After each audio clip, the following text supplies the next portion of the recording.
Hi, I'll be your host for the Night Sky Rundown for February 2015. I'm Dr. Harry Augenson, Professor of Physics and Astronomy. And I'll be your co-host, Kanisha Pinckney.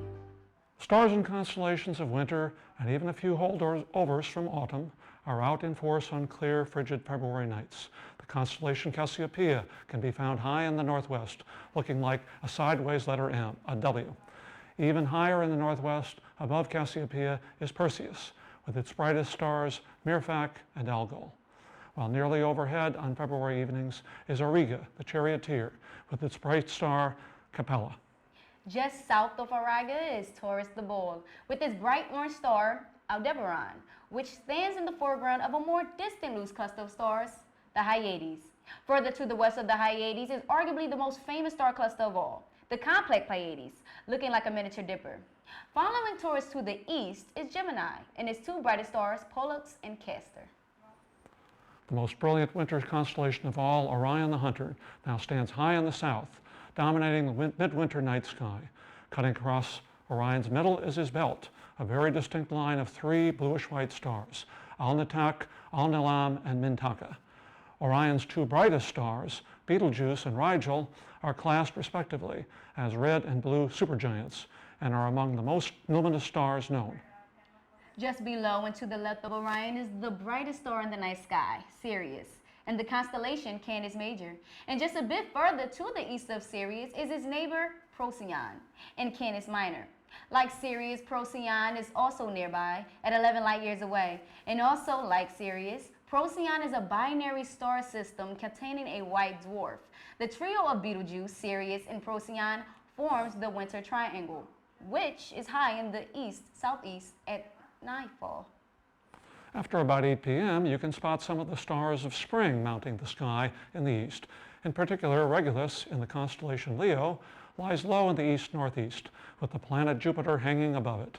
Looking a little further northward, you may spot the Big Dipper, which is part of the constellation Ursa Major, or Great Bear, rising in the north-northeast. These are sure celestial signs that spring is just around the corner. Naked eye planets in the evening and morning sky.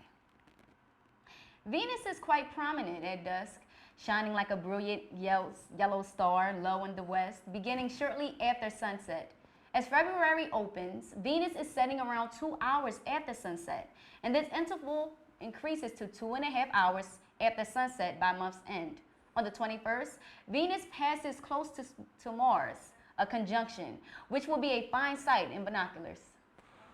Mars continues its eastward journey through the zodiac, starting with the month in Aquarius and then crossing into Pisces on the 11th, where it will reside until the end of March.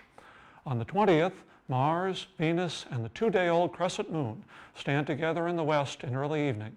The following night, the 21st, Mars and Venus are in conjunction, less than a full moon's width apart, with the crescent moon to their upper left.